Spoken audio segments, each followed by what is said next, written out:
इस कार्यक्रम के पुण्यार्चक हैं Siddhant Jain, civil line, Shri Mahavir Prasad Sanjeev Jain Sarraf, Bhogal Delhi, Deepak Shweta Samyak Jain, Mayur Vihar 2 Delhi, Shrimati Shrimala Narendra Bahadur Jain, green park Delhi, गुप्तदान BD state Delhi, Ajit Prasad Vaibhav Jain, Rajpur road Delhi.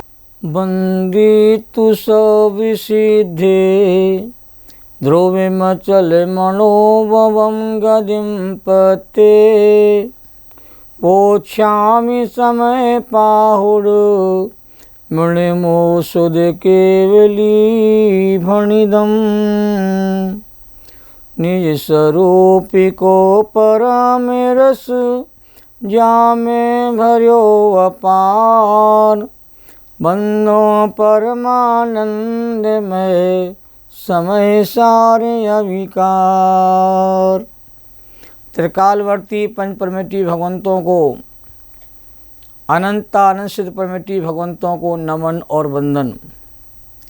आचार्य कुंद देव उनके टीकाकारों को नमन और वंदन। समय सार ग्रंथादि राज की विशेष चर्चा यहाँ पर चल रही है। जिसको समय सार सुहा जाता है, समय सार पसंद आ जाता है, समय सार की रुचि पैदा हो जाती है, जो समय सार को अपने हृदय में बसा लेता है, उसका जीवन नियम से बदले बिना नहीं रहता है। भले समय सार के माध्यम से अनुभूति होने में अभी समय रह गया हो, पर अनुभूति की तैयारी तो हम कर ही सकते हैं। तीर्थंकर का जीव भी 10 भाव की तैयारी करके ही तीर्थंकर बनते हैं। हमें भी कई भाव तक समय सार का रस चखना पड़ेगा, तब जाकर के हमें निर्वाण की प्राप्ति योग बनेगा। एक बार ग्रंथ को पढ़ लेने से हमारा कल्याण नहीं होगा। इस ग्रंथ को बार बार गहराई के साथ इसका मंथन करना होगा। यहाँ पर पूर्वंग अधिकार में निश्चय और व्यवहार स्तुति के माध्यम से स्तुति का निरूपण किया जा रहा है। व्यवहार स्तुति का वर्णन तो हो गया और निश्चय स्तुति का विषय यहाँ पर कहते स्पष्ट किया जा रहा है। और 31, 32, 33 इन 3 गाथाओं में निश्चय स्तुति का विषय आचार्य देव ने बहुत ही गहराई के साथ हमारे सामने बताया है। निश्चय स्तुति ऐसी भी होती है, यह अभी तक बहुत लोगों ने सुना ही नहीं होगा। 31वीं गाथा में जघन्य निश्चय स्तुति है, 32वीं गाथा में मध्यम निश्चय स्तुति है और 33वीं गाथा में उत्कृष्ट निश्चय स्तुति है। पहली स्तुति के माध्यम से ज्ञेय ज्ञायक संकर दोष को दूर किया गया है और दूसरी स्तुति से भाव भावक संकर दोष को दूर किया गया है। और 33 नंबर की स्तुति में भाव भावक भाव का अभाव किया गया है। और आज 33 नंबर की गाथा की विशेष चर्चा प्रारंभ होने वाली है। भाव भावक का अभाव कैसे होता है, ये रोचक चर्चा आज गाथा के माध्यम से हम समझेंगे। क्षीण मोह जिनकी अवस्था कैसे प्रकट होती है और क्षीण मोह जिनकी निश्चय स्तुति यहाँ पर करने वाले आचार्य देव। गाथा इस प्रकार है।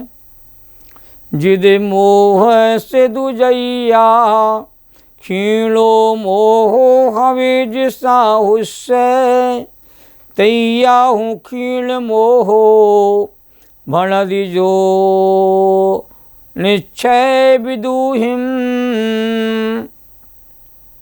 एक एक शब्द का उच्चारण देखते हैं। जिद मोहस दुजैया, जिद मोहस दुजैया क्षीणो मोहो हविज साहुष्य तैया हु क्षीण मोहो भणदि सो निश्चय विदुहिम। फिर से इसका हम पाठ करते हैं। जिद मोह दुजैया क्षीणो मोहो हवे जिसाहुस्य तैयाहु क्षीण मोहो भणली सो निश्चय विदुहिम। इसका हिंदी में अनुवाद देखते हैं, बड़ा महत्वपूर्ण अनुवाद है। सब मोह क्षय हो जाए जब इति मोह सम्यक श्रमणि का, तब क्षीण मोही जिनके परमार्थ ज्ञायक आत्मा। अन्वयार्थ देखते हैं। जैया माने जब, जिद मोहस्त माने जिसने मोह को जीत लिया है ऐसे, साहुस माने साधु का, मोह माने मोह, क्षीण माने क्षीण, हवेज माने हो जाता है, तैया माने तब, निश्चय विदुहिम निश्चय के जानने वाले ज्ञानी जन, सो माने साधु को, हु माने निश्चय से, क्षीण मोहो क्षीण मोह कहते हैं। बड़ी सुंदर गाथा है। जिसने मोह को जीत लिया, ऐसे साधु के जब मोह क्षीण होकर के सत्ता में से नष्ट हो, तो साधु को निश्चय नय के जानकार, निश्चय नय के मर्मज्ञ महापुरुष उसे क्षीण मोह कहते हैं। देख, मोह का उपशम होना, मोह का क्षय उपशम होना और मोह का क्षय होना, ये तीन अलग अलग प्रक्रियाएं हैं। पहले मोहिनी कर्म का उपशम होता है, फिर मोहिनी कर्म का क्षय होता है। पहले दर्शन मोहिनी कर्म का उपशम होता है, फिर मोहिनी कर्म का क्षय उपशम होता है, फिर मोहिनी कर्म का क्षय होता है। दर्शन मोहिनी कर्म, चात्र मोहिनी कर्म, ये दो प्रकार के मोहिनी कर्म कहते आगम में कहे गए हैं। पहले दर्शन मोहिनी कर्म का अभाव होता है, बाद में चात्र मोहिनी कर्म का अभाव होता है। कभी भी पहले चात्र मोहिनी कर्म का अभाव पहले नहीं होता। दर्शन मोहिनी कर्म के अभाव हो जाने पर ही चात्र मोहिनी कर्म का कहते अभाव होता ही आगम का मार्ग है। और मोह का क्षय, मोह की सभी प्रकृतियों का क्षय होना, ये बहुत बड़ी उपलब्धि है। जिसने मोहिनी कर्म को पूर्ण रूप में कहते हैं जीत लिया है, मोहिनी कर्म का सत्ता से कहते हैं सर्वविनाश कर दिया है, और पूर्ण वीतरागी हो जाता है और केवली बन जाता है, भगवान बन जाता है। तो गाथा में क्षीण मोह नया शब्द यहाँ पर आया है। यहाँ मोह को जीतना ही नहीं है, अपितु उसकी संपूर्ण सत्ता नष्ट भी करना है। द मोहिनी कर्म संपूर्ण 28 प्रकृतियों का क्षय सहायक श्रेणी के आरोहण करने वाले वीतरागी निर्गुण साधु के हो जाता है, उसे क्षीण मोह साधु कहते हैं। ध्यान देना, श्रेणी दो प्रकार की होती हैं, एक होती उपशम श्रेणी और एक होती है सहायक श्रेणी। और श्रेणी का आरोहण करने वाले हमारे महामुनिराज होते हैं, जिनका चात्र निरंतर कहते हैं वृद्धि को प्राप्त हो रहा है। साथ ही से अप्रमत्त गुणस्थान में रहने वाले महामुनिराज जी जब 8वें गुणस्थान में प्रवेश करते हैं, तो दो श्रेणी में से कोई एक श्रेणी का आरोहण होता है। एक तो मोहिनी कर्म की प्रकृतियों को शांत करते उपशम करते हुए आगे बढ़ते मुनिराज, वो 11वें गुणस्थान तक पहुंचते हैं। और कोई साधु पुरुष ऐसे होते हैं जो मोहिनी कर्म की प्रकृतियों का क्षय करते करते आगे बढ़ते हैं। वे 8वें, 9वें, 10वें गुणस्थान सीधे 12वें गुणस्थान चले जाते हैं। तो उपशम तो 11वें गुणस्थान में होता है, और 11वें गुणस्थान का नाम दिया गया उपशांत मोहजिन नाम दिया गया है। और 12वें गुणस्थान का नाम दिया गया क्षीण मोहजिन, ये नाम दिया है। और यहाँ निश्चय स्तुति की जो चर्चा चल रही है, ये साधु की दृष्टि से मुख्यता से चल रही है। आत्मज्ञानी जितेंद्रीय जिन और मोह विजेता जिन, और कहते क्षीण मोह जिनकी चर्चा यहाँ पर चल रही है। 10वें गुणस्थान के अंतिम समय सभी प्रकृतियों का कहते हैं क्षय हो जाता है, वह सीधा 12वें गुणस्थान में कहते पहुँच जाते हैं। शुक्ल ध्यान की ताकत कहो या स्व संवेदन ज्ञान की प्रगाढ़ अनुभूति कहो कि स्व संवेदन ज्ञान की जब प्रगाढ़ अनुभूति साधु महामुनिराजों को होती है, स्वरूप में स्थिरता जब बढ़ जाती है और स्वरूप की स्थिरता चरम सीमा पर आती है, तब मोहिनी कर्म का क्षय हो जाता है। और मोहिनी कर्म का क्षय हुआ माने भाव भावक भाव का अभाव हो गया। इसके पहले तो ये ज्ञान शंकर के दोष के अभाव की बात कही थी, फिर भाव भावक भाव के दोष को दूर करने की बात कही थी, क्योंकि यह जीव अनादि काल से कर्म को उदय में होने वाले परिणामों से प्रभावित होता हुआ उन परिणामों को ही आत्मा मान करके अनुभव करता रहता है, इसलिए भाव भावक दोष चलता रहता है। जब आत्मज्ञानी जितेंद्र जिन गे ज्ञान शंकर के दोष को दूर करके भाव भाव के दोष को भी दूर करके कि रागादि विकारी भाव आत्मा में झलकते जरूर हैं, दिखते जरूर हैं, पर ये आत्मा की स्वच्छता में ही दिखाई देते हैं। आत्मा रागादि विकारी भावों से भी, भाव कर्म से भी न्यारा है, और आत्मा हमारा कि द्रव्य कर्म से भी न्यारा है। अनादि से क्या हो रहा है, द्रव्य कर्म को उदय में भाव कर्म होता है, और भाव कर्म के होने पर द्रव्य कर्म का नवीन कहते बंद होता है। यह परंपरा अनादि काल से चल रही है। इसलिए जब स्वयं और पर की भिन्नता का बोध होता है, जब ज्ञान स्वभाव के द्वारा इन सबको आत्मा से भिन्न जान लिया जाता, मान लिया जाता, अनुभव कर लिया जाता है, तब सारे दोष कहते हैं समाप्त हो जाते हैं और वह जीव क्षीण मोह की प्रक्रिया में आगे बढ़ता है। तो मोह का क्षय किए बिना कोई वीतरागी हो ही नहीं सकता। जीव का सबसे बड़ा जो दुश्मन है, शत्रु है इस जगत में, वो मोह ही है, मिथ्या भाव ही है, मिथ्यात्व का महापरिणाम ही है।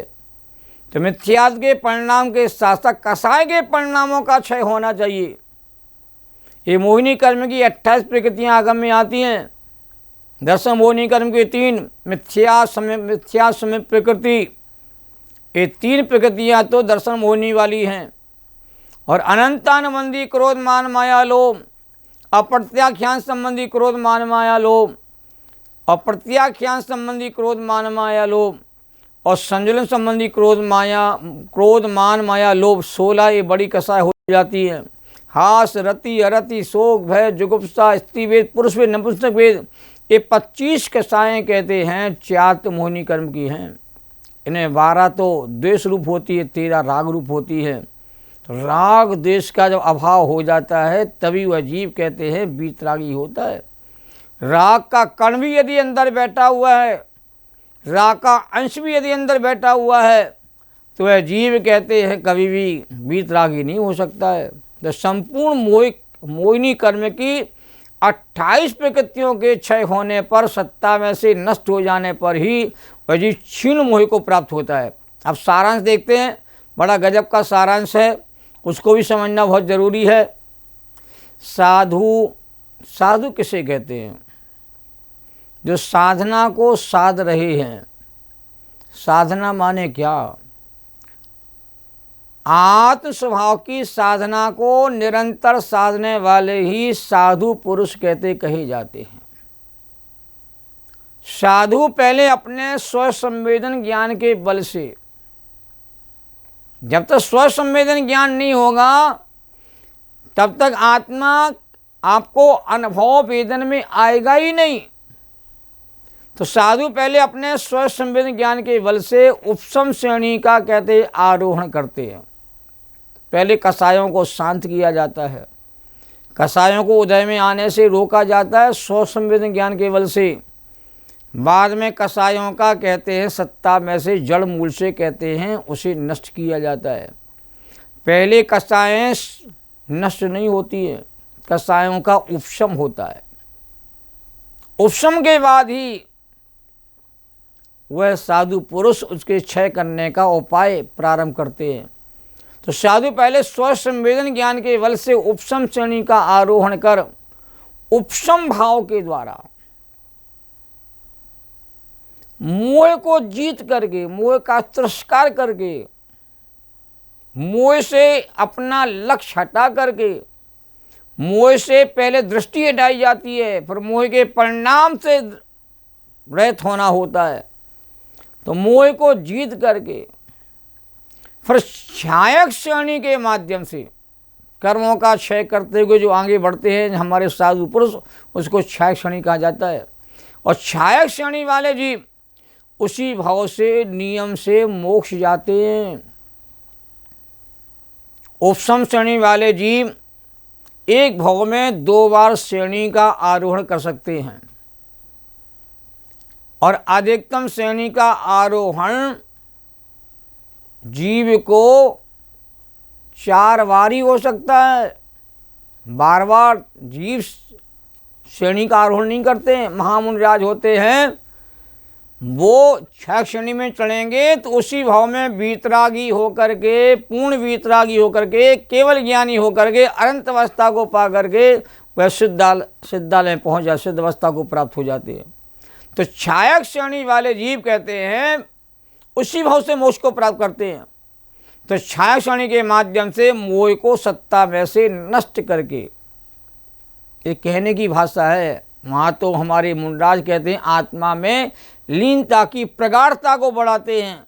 और यहाँ पर कर्म की प्रकृतियाँ ऑटोमेटिक क्षय को प्राप्त होती रहती है, उसके लिए अलग से कोई प्रयास नहीं किया जाता है।